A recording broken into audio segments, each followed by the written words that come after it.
We'll wait for 2-3 minutes more, and after that, if someone joins, like we'll start after 2-3 minutes.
Okay. Sorry. Okay, so welcome to week 10 of Computational Systems Biology. So this week is a little bit of a recap of previous weeks of constraint-based modeling. We'll talk a little bit about the mass spectrometry analysis and the 13C analysis, flux-based analysis for metabolic networks. And yeah, mostly it is recap from the previous lectures. So we do not have many questions to solve in this today's lecture, but yeah, we'll go through it. Yeah. Okay, so a little bit of recap. So what was constraint-based modeling? So we talked about constraint-based modeling and RFPA and other things related to this in the previous classes. Just a recap. So the constraint-based modeling approach is based on the assumption that organisms exist in particular environments that typically has scarce resources, and over time the probability that the fit will survive is higher compared to the probability that the survival of the lesser of the fit. So this is the simple idea. Okay, like all the systems are taking resources from the environment, and the environmental resources are limited.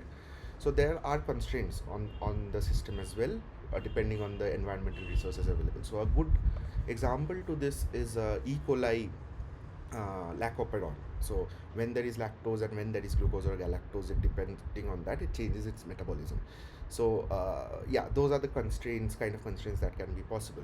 And yeah, and to be fit for survival, a myriad of constraints must be satisfied, which limits the range of the available phenotypes, right? So what kind of constraints? We've talked about this. So yeah, there can be physiochemical constraints, which are your mass energy balance, mass energy, momentum, and etc. must be conserved, your physical constraints. And biochemical reactions must result in a negative free energy change to proceed in the forward direction as well. So the Gibbs free energy that we talk about for chemical reactions, so that needs to be negative as well for the reaction to move forward, or it'll going to be a reversible reaction with depending on the delta G, your reaction will move forward or backward, right? Yeah, so on top of that, there can be topobiological constraints, crowding of molecules, steric hindrance inside the system, etc. Environmental conditions or constraints that we talked about are nutrient availability, pH, temperature, etc., etc.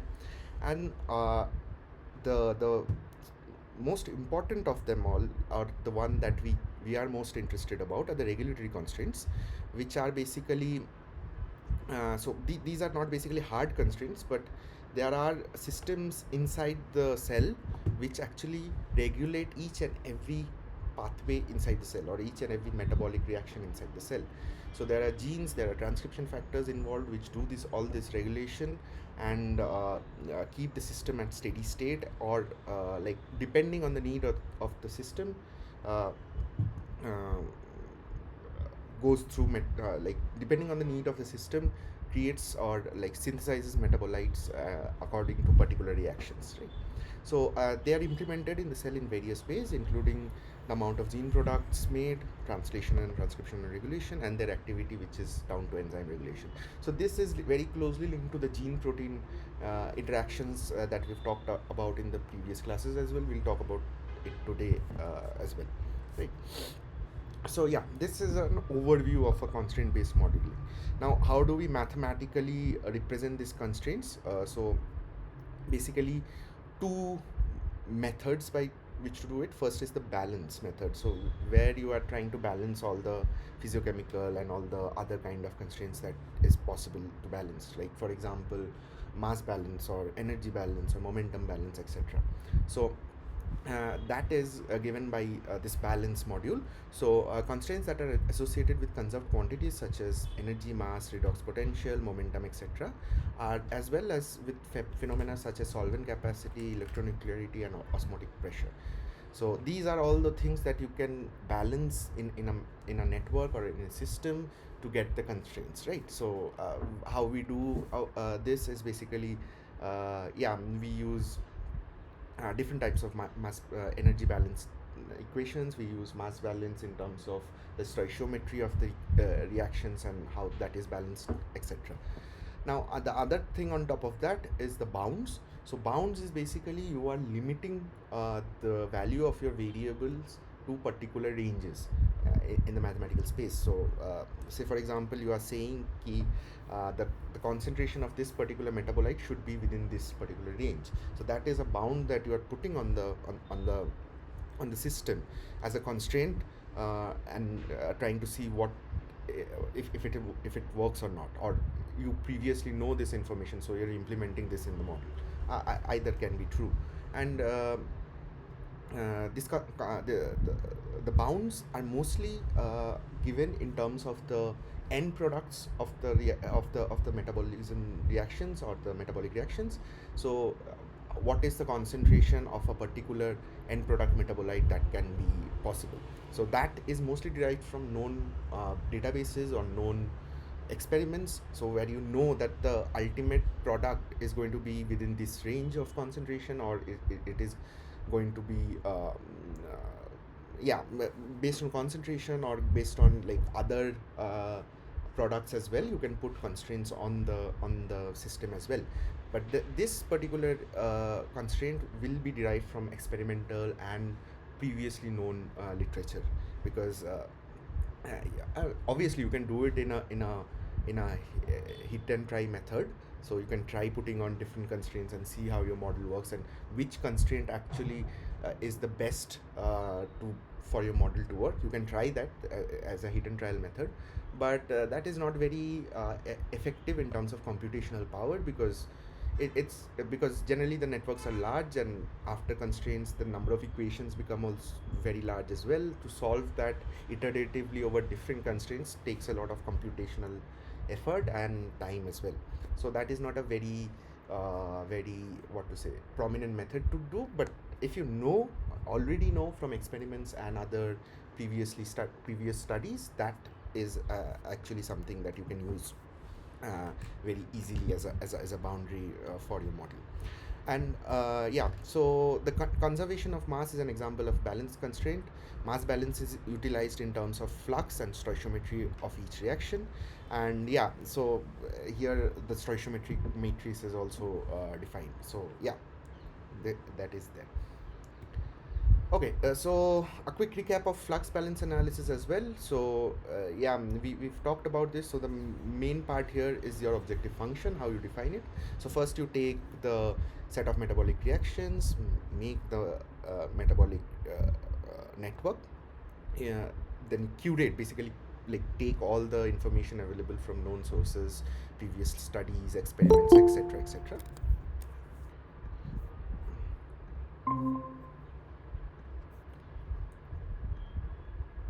Yeah, you curate these metabolic reactions, put them together in a network form, and then you apply mass balance constraints on top of that, which is this is your steady state condition, if you remember, where this S is your stoichiometric matrix, this is your velocity vector.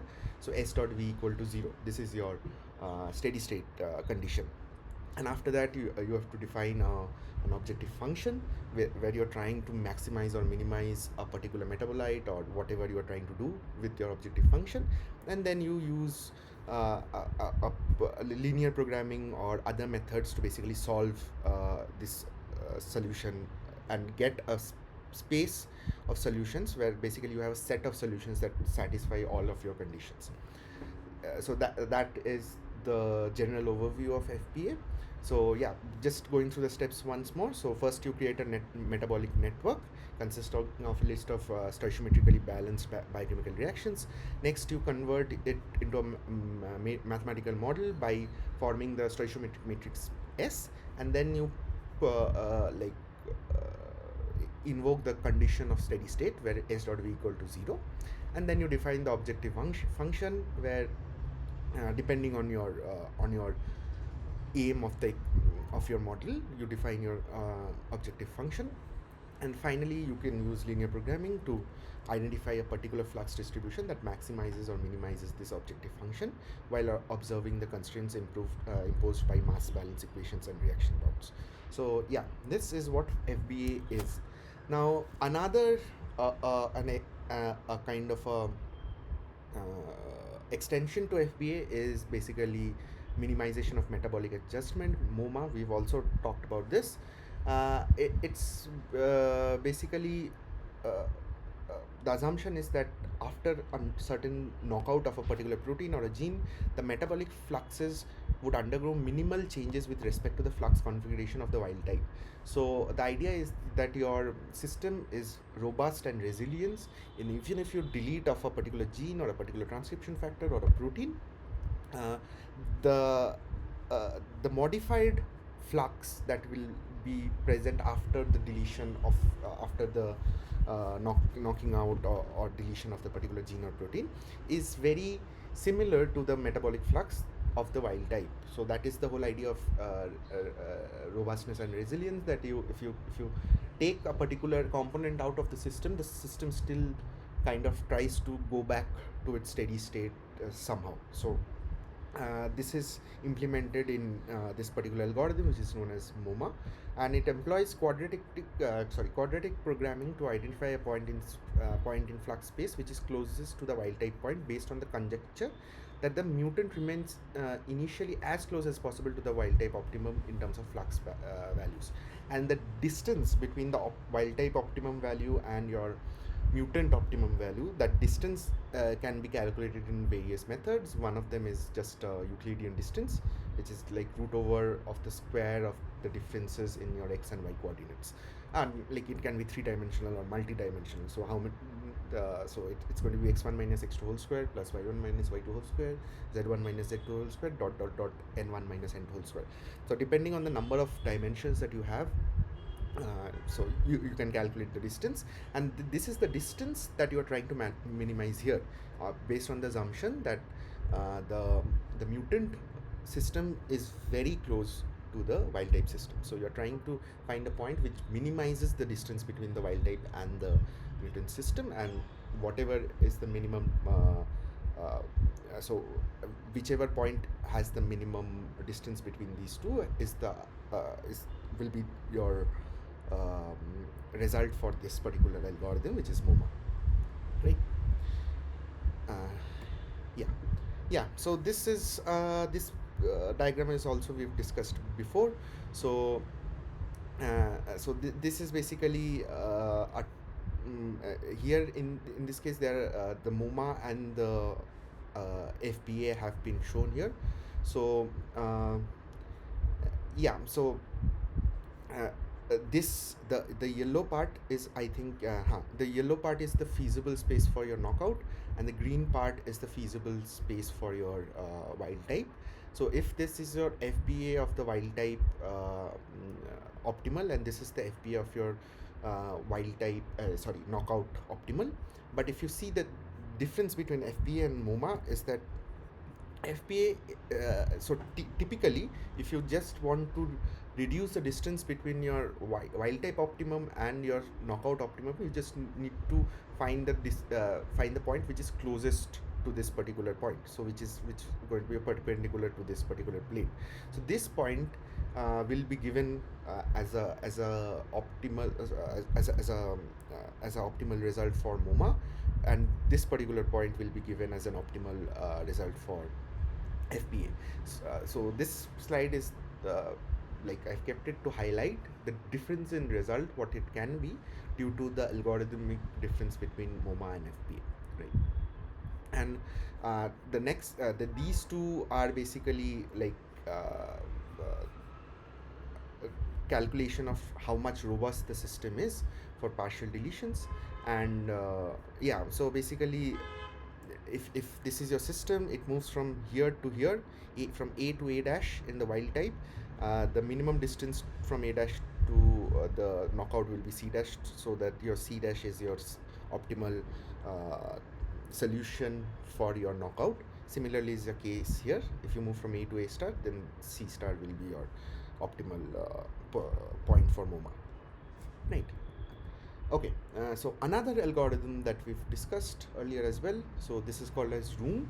So it's basically a method that integrates regulatory constraints into the prediction of post-adaptation states. So this is another type of algorithm on top of MoMA and Room that we see. So yeah, so there are key differences with MoMA for this particular algorithm: regulatory on-off minimization, which is Room. So MoMA minimizes the Euclidean distance, as we talked about, between flux distributions of the wild type and the perturbed strain, whereas Room employs a different norm. It focuses on minimizing the total number of significant flux changes, emphasizing the cell's adaptive cost reduction. So the fundamental difference between these two are that for MoMA, it will only consider the overall flux of the system, and it will try to minimize the distance between the overall flux of the system for wild type versus a knockout or a mutant. But in the case of this particular algorithm, Room, it doesn't only consider the overall flux change. It also considers the total number of individual reaction flux changes due to this particular uh, knockout or a mutation, right? So, and also it incorporates regulatory dynamics. And it operates under the assumption that the regulatory changes can be parsimoniously described by Boolean on-off mechanisms, and assigning fixed costs to each regulatory change in irrespective of its magnitude. And yeah, so, and unlike MoMA, which does not explicitly incorporate regulatory constraints, Room explicitly accounts for regulatory changes by identifying significant flux changes in metabolic reactions. So the key difference here is basically incorporation of regulatory constraints compared to MoMA and FPA. Okay, so yeah, so this is a very good example of the fact that how actually MoMA, Room, the results differ among them as well. So this is a given wild type flux metabolic flux network for wild type intact network that can be obtained by FP and experimental data, and and the flux through B2. So basically this particular reaction represents the growth rate, and so the second panel is MoMA's prediction for knocked out network following the knockout of reaction V6. So if you knock this particular reaction out, so this is the flux change that is predicted by Room. So it is predicting there's an increase in flux in B2, which is meaning the rate of biomass production has increased.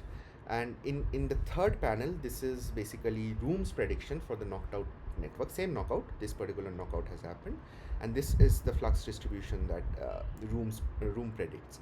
And the difference is that Room finds changes in flux only along a short alternative pathway through V5 and V4. So this particular pathway, V4 and V5. So these two particular pathways, Room finds change in flux. These two particular short alternative pathways, and that is why it preserves the optimal growth rate of the wild type strain. So you see the growth rate is same even compared to the wild type, but you see the contradiction here, because MoMA actually tries to minimize the distance between the wild type and the knockout or the mutant, but in this case you see that Room is actually like predicting a flux which is closer to the wild type compared to MoMA, right? So in all the figures, metabolic branch point B, which is this part, along with the reactions that produce or consume it, are highlighted. And in Room's prediction, linearity of flow is preserved in branch point B. So this particular thing is the linearity of B is preserved, and also it has a Euclidean distance of 62.8 from A, and the Room solution has 3 altered fluxes with respect to A. On the other hand, MoMA solution has 9 altered fluxes with respect to A, and Room solution has an Euclidean distance of 75 from A. So this actually represents the basic differences in predictions of these types of algorithms. So whatever the end result of all of this is, basically the idea is that you need to decide on your question that you are trying to answer in terms of the model first, and then you take the algorithm that you'll use to answer the question. So depending on what you're trying to answer and what the algorithm is trying to minimize and maximize, you can use your algorithm. So this is just an example showing the differences between the predictions of the different models. Okay.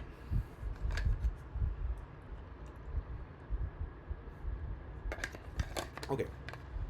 So yeah, so regulatory constraints incorporation has been done using Room, but a much more robust analysis can be done using these regulatory constraints. But first we need to understand what are these different type of associations between genes and proteins. So protein is mainly we are talking about enzymes, not other kinds of proteins, because yeah, those are the ones involved in these reactions, but the proteins can be substrates or the products of these reactions as well. So it can be anything, but primarily it's enzymes, right? So yeah, the four scenarios are shown here. So this is a direct interaction, a simple association in which a single gene encodes a single enzyme. So this gene produces an enzyme which actually is involved in a reaction. Now the second condition is the condition of isozymes, where basically multiple genes encode distinct proteins carrying out the same function. So basically the gene 1 and gene 2 are producing two different proteins, protein 1 and protein 2, but the function of these two proteins are very similar. So these are known as isozymes. And the third condition is a little bit more interesting, where basically it's the enzyme that is involved in the reaction is a complex enzyme or a complex protein, where it has different subunits to the protein. So if like so these different subunits of the protein are like encoded by different genes. So all the genes that are involved in production of different subunits of the enzymes are required to get the whole enzyme together. So these are known as multimeric protein complexes. And the final one is a multifunctional protein, in which like a single gene produces one protein, but that protein has multiple functions or is involved as an enzyme in multiple reactions, etc. So basically these four categories of gene protein interactions are the ones that we see in metabolic networks. So what happens when you try to delete these particular genes or proteins or anything involved there? So if you want to delete a particular reaction or a particular gene, we'll see, right? So metabolic flux balance analysis is a computational technique that uses genome sequencing, biochemical databases to study an organism's metabolic capabilities. The relationship between genes, proteins, and metabolic reactions is often not one-to-one. The enzymes catalyze reactions, but multiple enzymes can catalyze the same reaction, and one enzyme can catalyze multiple reactions, as we discussed in the earlier slide. Deleting a reaction may require deleting multiple genes, which can alter the metabolic solution space. For example, removing a specific reaction may improve production rates, but deleting the genes associated with that reaction can lead to lethal growth phenotype, or synthetic lethals we have discussed earlier. So basically, if you are deleting genes in the name of trying to increase or decrease metabolic flux, what can happen is, if that gene is a housekeeper gene, other functions of the cell will be hampered and your cell will not be able to survive. So it may produce a lethal phenotype. So it is tricky. So, and if the reaction lacks any known associated genes, genetic engineering also may not be feasible, right? So this is an example. Just a second. Yeah. So this is a example of such. So these are these 5 genes that are involved here in 3 reactions, and these are their different interaction modules. So there are OR, and this is a direct interaction here. So yeah. So growth phenotypes. So now what you're trying to do, you're deleting this particular gene G5. So the third reaction R3 does not occur. So the growth gene deletions potentially inactivate reactions, which in turn may reduce the space of producible metabolites. In case where biomass precursor is no more producible, gene deletion is predicted lethal on the given medium. So this so what it is showing is basically, uh, if you delete one particular gene and that results in the deletion of a reaction, your metabolic flux space or your solution space becomes smaller or constrained. And so what happens in this case is basically this was an essential biomass precursor, and that is not getting formed because of this particular gene reaction. So what it is doing is it is creating a lethal phenotype, which is not feasible. Okay. So yeah, that is the idea here. So yeah, this is another example. Basically, you have these particular genes. These are your mRNAs, and these are the enzymes that are getting formed from these mRNAs, and this is the regulation that occurs. This is the regulation that occurs in the metabolic reactions, right? And so this is given as the solution space. So the wild type is the blue, and in this case these two particular things are deleted, TKT1 and PTAR. So if you delete these two particular so this is the reaction. If you delete then this is your solution space, the green part, predicted by the metabolic model. And ethanol production is coupled to cellular growth at an improved rate in the mutant strain as well.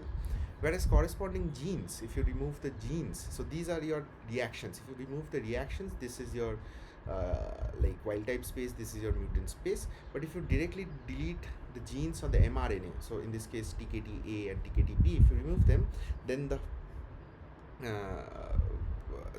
basically corresponding genes are deleted to eliminate this particular reaction. No growth is predicted for the mutant strain as indicated by the solution space only residing in the y-axis. So basically you do not have any green area here. So what it is predicting is basically if you delete these particular genes or the mRNAs, you cannot your system will not show growth, right? So the idea here is that deleting a reaction and deleting the genes involved in the reaction is very different, and we should be very careful while doing either, because the whole system actually depends on the gene products that those particular gene will be producing. So it can be possible that it is a housekeeping gene, or it is a very important gene, and if you remove that particular gene or delete that, knock out that particular gene, your cell will not grow or your system will not grow and your cells will die, right? Okay, so there comes the concept of dead end metabolites as well. So this also we've discussed earlier. So it is, what is a dead end metabolite? It is a metabolite that is produced by the known metabolic reactions of an organism and has no reactions consuming it, or that is consumed by the metabolic reactions of an organism that has no reactions producing it. So two types of dead end metabolites. Either you do not know the source of it, how it is getting produced, or you do not know the sink of it, where it is getting used up. So these are what are known as dead end metabolites. Technically in the system these are not dead end, because something is producing that and something is using that up, or else if it is not being produced, how it's other reactions that are involved in that involve that particular substrate is going through, that is not possible, right? So in the system it is getting used up and it is getting produced in by some things, but in our model we do not know, so from where it is getting produced or where it is getting used up. So these, in our model, these are known as dead end metabolites. And yeah, so these are isolated compounds within a metabolic network, and in some cases these dead end metabolites reflect a deficit or an error in how metabolic database represents knowledge from the scientific literature and alerts us for the need of further curation for the database. So that is what I was saying, ki the dead end metabolites, it is from our perspective in the cell, it is not technically a dead end metabolite. It's just that we do not have enough information on the metabolites. So in this case, the dead end, these are your generic dead end metabolites. So this particular A, you do not know from where it is getting formed. This particular B, this is getting formed, you do not know how it is getting used up, right? You know how D is getting formed, but you do not know how D is getting used up. Similarly, for C, you do not know how it is getting formed, but you know how it is getting used up, right? So in terms of like switching between C and D. So these are all examples of dead end metabolites. So the idea is that you do not know either the source or the sink of the metabolite, or both. It is possible. So how do you account for that? So that is what brings us to blocked reactions. So just give me a second.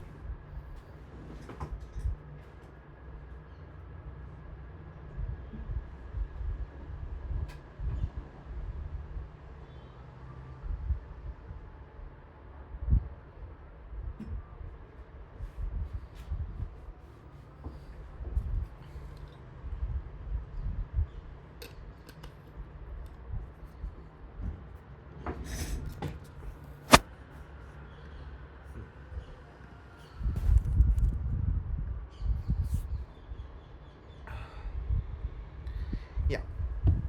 So these dead end metabolites actually like create the concept of these blocked reactions. So initial metabolic network reconstructions often contained inconsistencies due to annotation errors. Oh, just give me a minute.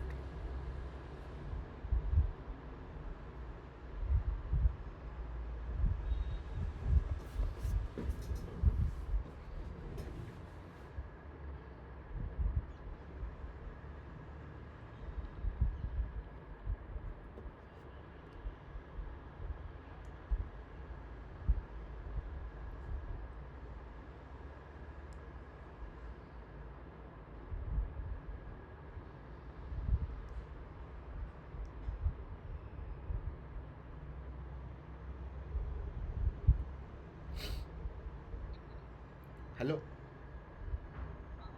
हाँ, तुम CBI में हो क्या?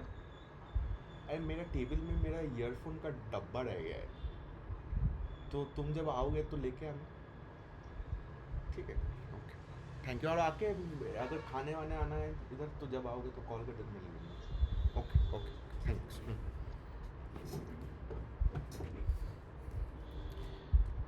या sorry for that.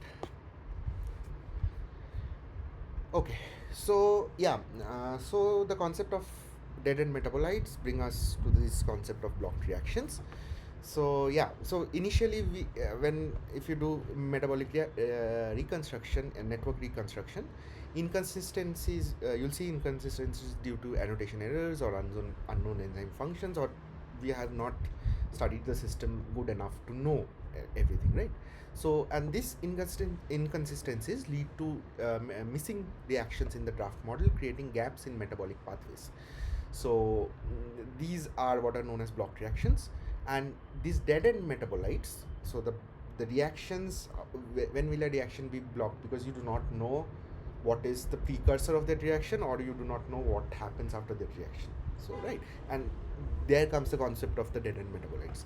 So here the dead end metabolites are classified into two categories, one as root non-produced and as root non-consumed. The name is very clear on that. So root non-produced is basically this particular example where A is you do not know from where it is coming, and this H is root non-consumed. Basically you do not know where it is getting used up, right? The root non-produced metabolites that are only consumed by system reactions, and the root non-consumed include those metabolites that are only produced by the network but never consumed. And this RNP-RNC block reactions causes further gaps in downstream and upstream metabolites. Identifying these inconsistencies is known as the gap finding problem. So these are what are known as gap metabolites, and yeah, so this is your root non-consumed, this is your root non-produced, and these are your downstream products for these. With respect to A dead end metabolite, B and C are your downstream products, and with respect to H dead end metabolite, your F and G are your upstream. Upstream metabolites. So downstream products and upstream metabolites. Okay. So now we come to the concept of flux variability analysis. So it is slightly different from FBA. So FBA predicts steady state fluxes of reactions in metabolic networks based on biological imperatives. FBA does not always yield a unique solution. which prompts the need for this particular algorithm known as flux variability analysis. So what it does is it quantifies the feasible ranges of reaction fluxes at optimal or suboptimal production rates determined by the FBA. The FVA, variability analysis, is a generalization of FBA and aids in understanding the metabolic network flexibility. So yeah, so basically you identify the maximum value of the objective function and constrain the objective function to this value, and then you minimize and maximize each flux independently to identify the flexibility in the flux across the optimal alternate optima, right? So you find all these particular points in your solution space using FBA, and then what you do is you go and identify independent fluxes or independent reaction fluxes, how you can change that to change that alternate or equivalent optima. So that is the there comes the variability analysis. So if you have n fluxes, you have two n FBA problems, because you have to do it twice, because like once you do it normally, then you'll change it and see how it is going. So it is a more computationally intensive process, but it is it kind of is provides flexibility for in terms of like getting a unique solution which your flux balance analysis won't give. It will give you a solution space.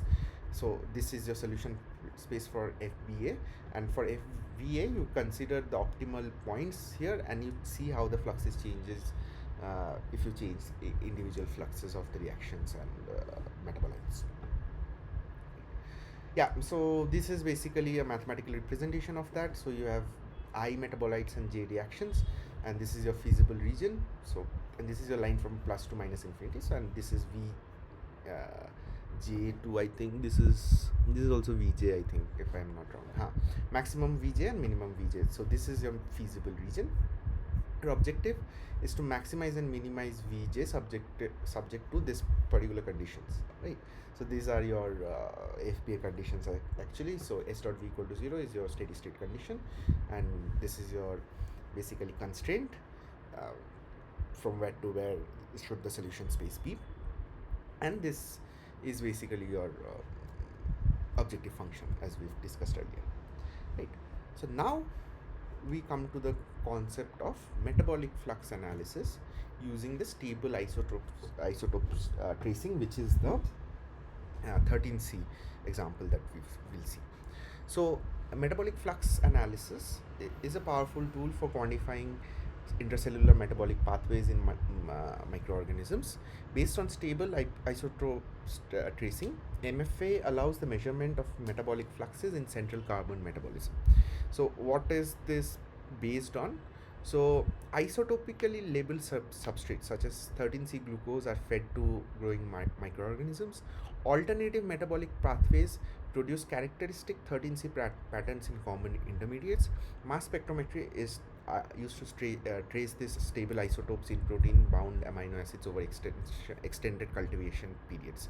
So the idea is simple, that you mark a particular, or you isotopically label particular substrates. So in this case you label it with a 13C radioactive version of carbon, and where in, so the compounds will be much more complicated, right? So it's not a single ring structure or a compound containing a single carbon or something like that. So you can actually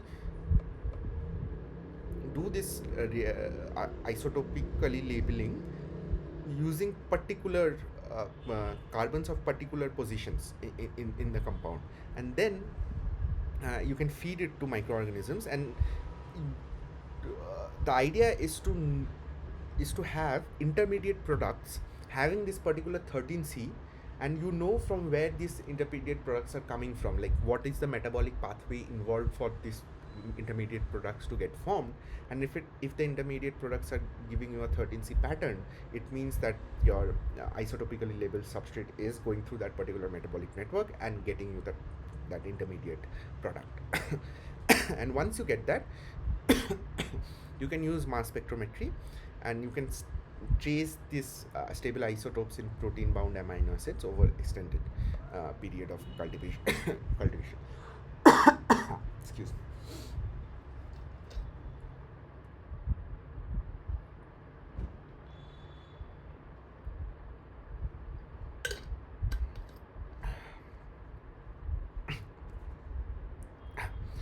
And for quantification of these fluxes in an experimental setting, two methods are employed. uh, Direct calculation of flux ratios using mass isotope pattern. So it's basically the ratio of your labeled isotope to your non-labeled isotopes. It can be a direct calculation of flux ratios. Indirect estimation of network-wide intracellular fluxes from physiological data and mass isotope patterns using computational methods. So that's a different sector altogether, where you can build models and you can estimate a network-wide intercellular fluxes from already available public data and mass isotope patterns. So the experimental design looks something like this. So you grow your cultures on a 13C labeled glucose to achieve steady state physiology for 7 generations, because that has to be incorporated. So yeah, so you need to kind of grow your cells or your microorganisms for multiple generations, and then you batch or continuous cultivations are employed based on growth requirements, and then you measure the rate of substrate uptake and product formation from concentration profiles in the culture supernatant. So basically the way to do it is, basically you take a little bit of the culture, you do the thing, what to say, I've forgotten the thing. So basically, so you spin it very hard, and on these there's the supernatant and the pellet. So from the supernatant there, I'm forgetting the name. Anyway, so from the supernatant there, you can get the concentration of these different compounds in the media, right? So yeah, and then once almost the entire biomass is synthesized from 13C glucose, then you collect the cell pellet. So when you spin it, the pellets will come to the bottom and the supernatant will be on top. So supernatant will contain all the media things, all the compounds, all the enzymes, all the metabolites present in the media, and the pellet will contain the cells. Now you can take the pellet after the synthesis has completed, and you can and it yields large quantities of protein derived amino acids. Now after you've gotten the amino acids, you separate them chemically using so yeah, this is one compound, so TBDMS. So using TBDMS, this amino acids are tagged. So the reason behind that is to make them volatile, because you're doing gas chromatography, because you're separating these amino acids by gas chromatography. So basically you not label, you modify these compounds using this particular compound TBDMS to make the amino acids more volatile, so that you can perform the gas chromatography. So so derivatized amino acids are subject to electron impact ionization at the interface between gas chromatography and mass spectrometry. Fragmentation of the amino acids occur, resulting in 5 fragments with partly overlapping carbon backbones, and mass spectrometry enables the extraction of 13C patterns independently for all fragments. And it will give you the final data set, which contains information from about 60 to 70 amino acid fragments, and the data analysis part involves quantification and interpretation of the 13C patterns to determine the metabolic fluxes. So the idea is simple.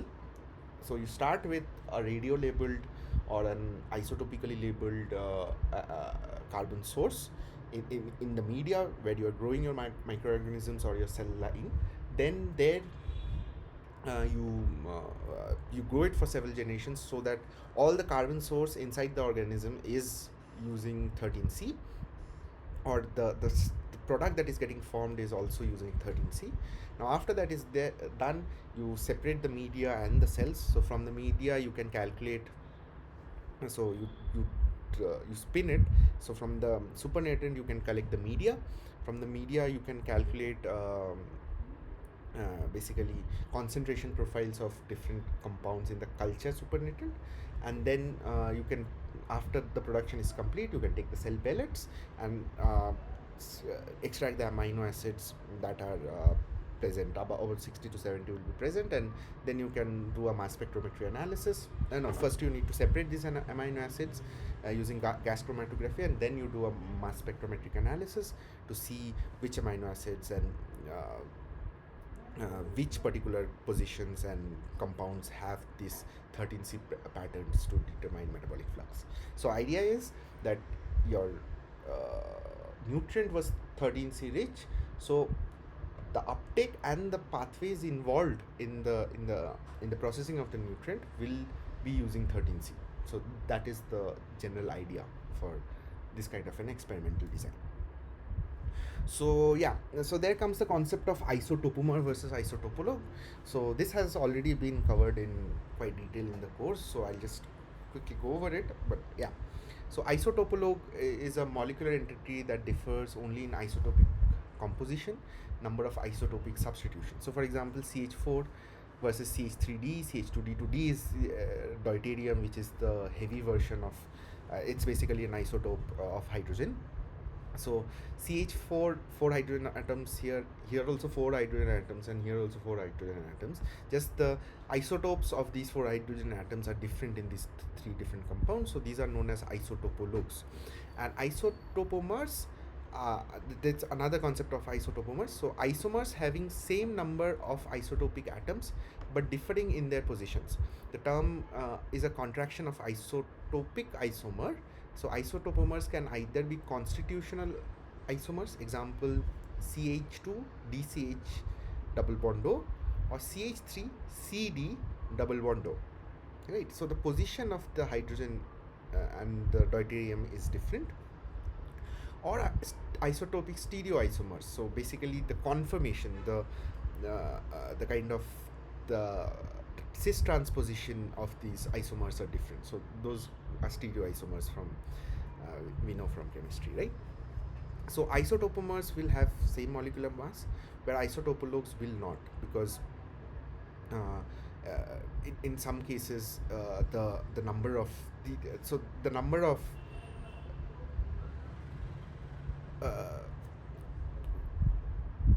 so yeah, so the number of individual labeled isotopes might be different in terms of isotopomers and isotopologues. So isotopomers will have the same molecular mass, but here, since that you are using different types of isotopes, the molecular mass will differ. But in this case the formula remains the same, so the molecular mass remains the same. In this case there's slight difference in like we are using in some cases deuterium instead of normal hydrogen, so the molecular mass will be different. So in a mass spectrum, the isotopologues form separate peaks, each possibly containing several isotopomers. Okay, so I think a little bit to talk about. Yeah. So after this, after that you have gotten all these 13C information and everything, the idea is to do the statistical analysis for the interpretation of flux.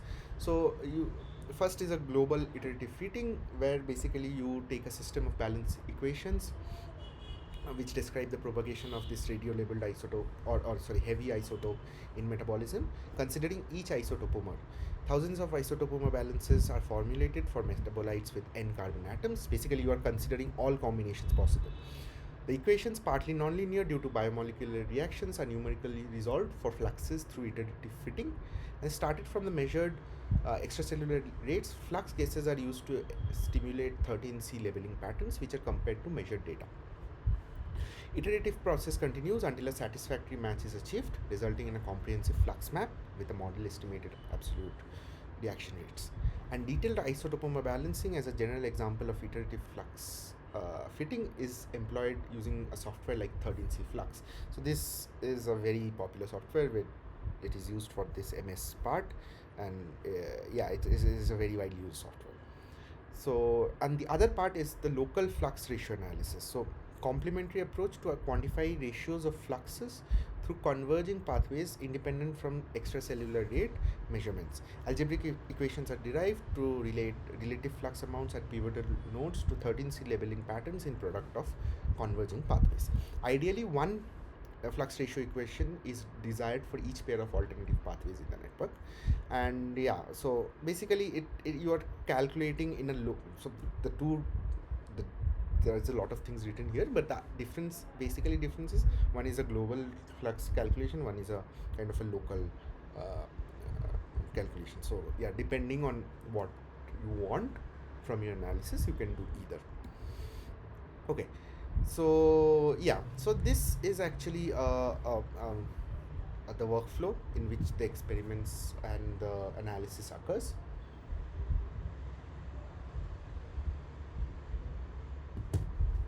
One second.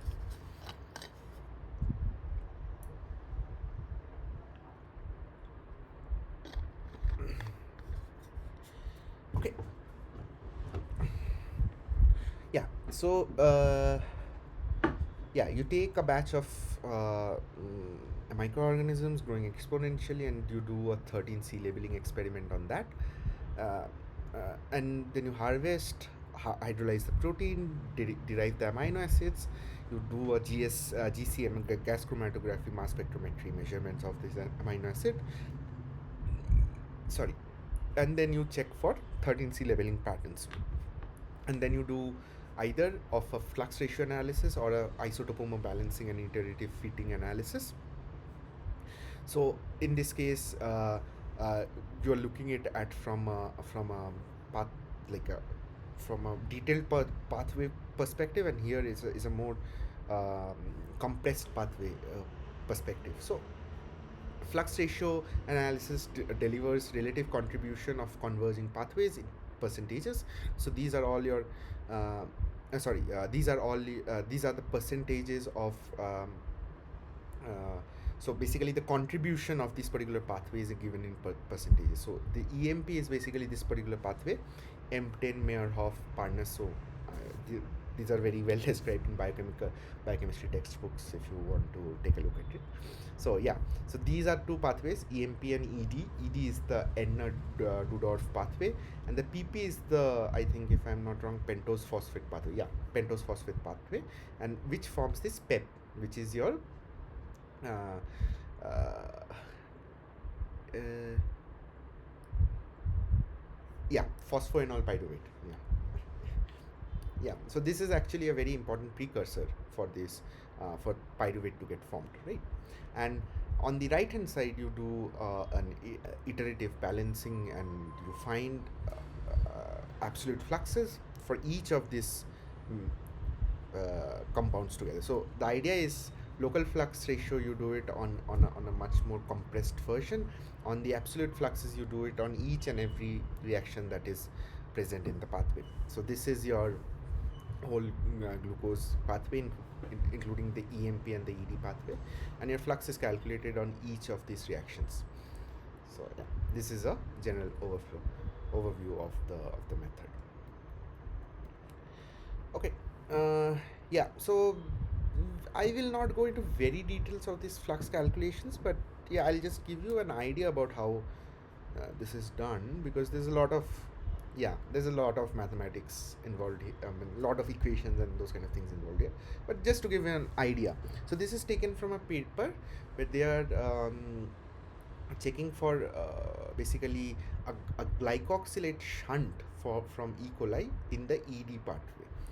Okay, so from this network, a stoichiometric. So this is the network. So what you're trying to find is basically ED pathway and the glycoxylate shunt. So okay, we'll talk in the next slides. From this network, a stoichiometric matrix containing 26 unknown fluxes, 23 metabolite balances, including 5 balances for the measured substrates and the products biomass, glucose, acetate, CO2, and O2, and other cofactors NADPH and NADH were constructed. Similar to a previous approach, metabolic flux ratios were used as additional constraints for solving matrix on the basis of the extracellular environment. So the following modifications were necessary to derive flux ratios from the mixtures of 13C U13C glucose and 113C glucose, right? So these are two different isotopes for glucose.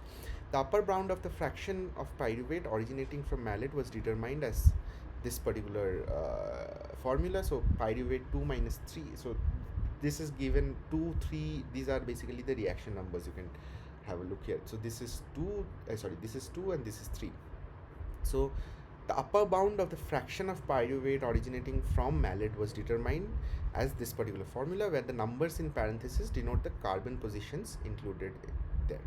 The fraction of PEP molecules generated through glycolysis were assumed to have an intact carbon backbone, and 50% of molecules labeled at position 3. Alternative pathways that generate PEP produce either intact or unlabeled PEP molecules. So basically, the idea is only this pathway will give you the labeled PEP molecules. The other, so PEP will be formed from other sources as well, but those will not contain this particular isotope, labeled isotope. So this, if you have this particular isotope in PEP, that means this particular pathway is working, and if you do not have labeled isotope in PEP, that means your PEP is getting formed from some other source, right? Yeah, so pyruvate molecules generated through the ED pathway were considered uncleaved and labeled at position 1, uh, uh, which is the metabolic fragment. Okay. So specifically, 8 equations were added were determined as additional constraints. Though, so these are your constraints. The fraction of serine originating through glycolysis is given by this thing. The fraction of pyruvate originating through the ED pathway given by this. The fraction of oxoacetic acid or something, OA, I have forgotten. I've studied biochemistry a while back. So OA, I think oxoacetic acid or something like that. It is part of that pathway only from PEP. The fraction of PEP from OA given another. The upper and lower bounds for pyruvate originating from malate. So upper and lower bounds, these are your constraints as well. The upper bound for OA originating from glycoxylate given as an upper bound. Oxaloacetic acid, yeah, I forgot. Sorry for that. Yeah. So yeah, so these are all your constraint equations that are given. So total, I think there are 8 constraints, if I'm not wrong. There are 8 constraints. So these are all your constraints. So one, you have the fraction of compounds getting from particular compounds on the left hand side, and the constraints of those particular compounds in terms of concentrations and other things on the right hand side. Right. Now, to calculate the red vector V containing the metabolic fluxes, the mass balances for the metabolites were constructed according to NV minus B equal to RMB, where N is a stoichiometric matrix, B is the vector of the measured fluxes, and RMB is the vector of residuals of the mass balances. So residuals is basically, if you fit a model, if you fit a regression model on a particular data, and the difference in the regression from the regression line to the models to the data points fitted is what are known as residuals. So you like basically difference, how is your data different from your regression line. So that is what the residuals mean. So residual here is the vector of the residuals of the mass balances. So you have a given mass balance and how your mass balance is differing. So the changes in difference in mass balance from your expected to your outcome, is that difference is squared is the residuals. So that is a mathematical basis for why we take residuals. I'm not going into the details of that, but that is what residuals mean. Okay. The above described 13C derived constraints were then included as these reactions, 8 reactions, and the sum of weighted square residuals of the constraints from both metabolite and flux balance ratios were minimized using the MATLAB package. There are particular packages for this that you can use. Okay, so yeah, so these are the results. So just coming to the results, so these are your pathways involved and the metabolic fluxes, and these are your labeled and unlabeled isotopes of carbon from your experiments. And yeah, so, and I think this is this is a condition where you have 20% unlabeled and 80%, 20% labeled 13C, 80% unlabeled. Here in this case you have 100% of labeled 13C. In this, on the last case, you have the opposite, 20% unlabeled and 80% labeled. So metabolic net fluxes estimated with 13C constraint flux balances and comprehensive isotopoma balances from the same 2080 basically unlabeled to labeled glucose experiment of exponentially growing E. coli in a bioreactor culture. The bottom italic values refer to 13C constraint fluxes balancing of a 2080 of 28% unlabeled, 80% labeled in a shake flask culture. Fluxes are normalized to the glucose uptake rate.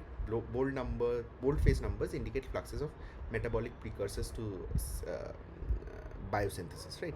So basically these are, so what you are seeing is, so what did you do? Let's recap. So you took a set of labeled isotopes, you grow a few E. coli bacteria only, E. coli in that medium, and basically you want to see how much of PEP is coming from a labeled isotope from a labeled isotope compared to an unlabeled isotope, which will tell you essentially how much glucose is getting uptaken for the production of PEP.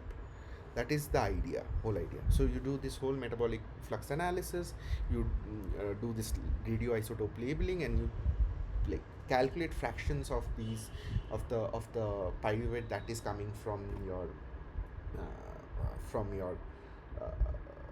from different pathways inside the cell.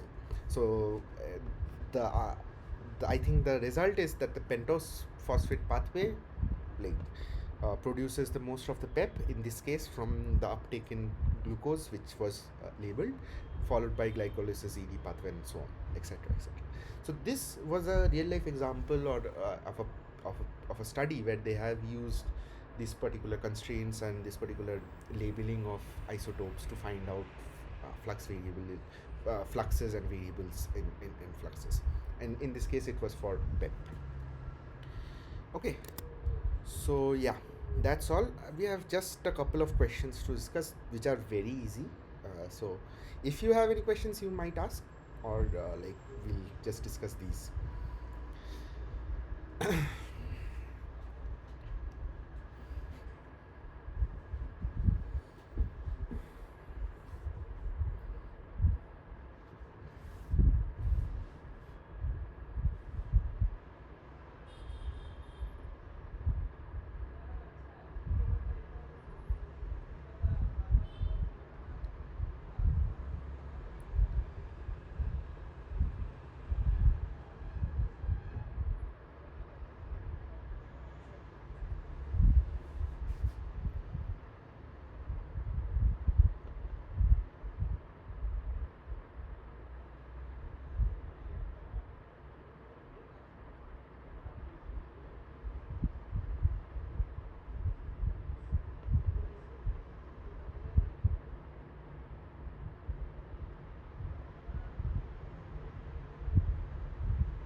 0.010. हाँ, that is the answer. 327, you need to divide 327 by the sum of all the peaks. So 327 divided by 327 plus All of them. 653, Yeah, right. this come to around, I think, 32656. So if you divide that, it is around 1.1010. Yeah. It's the same question.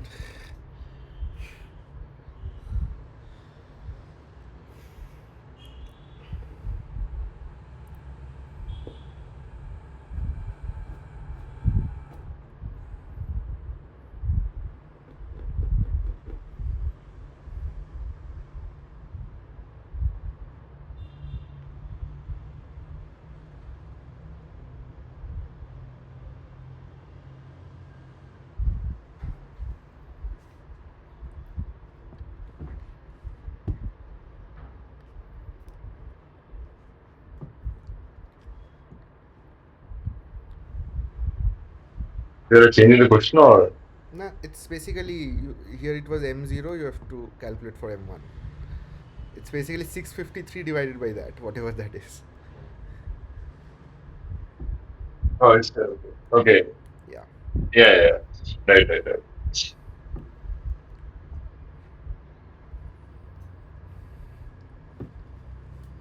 I think this comes to around 0.02. 0.02. Yeah.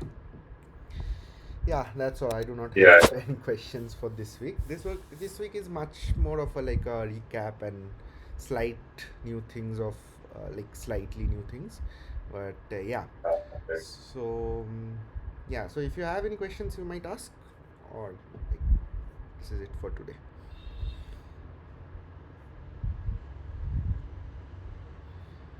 Okay. So one more thing.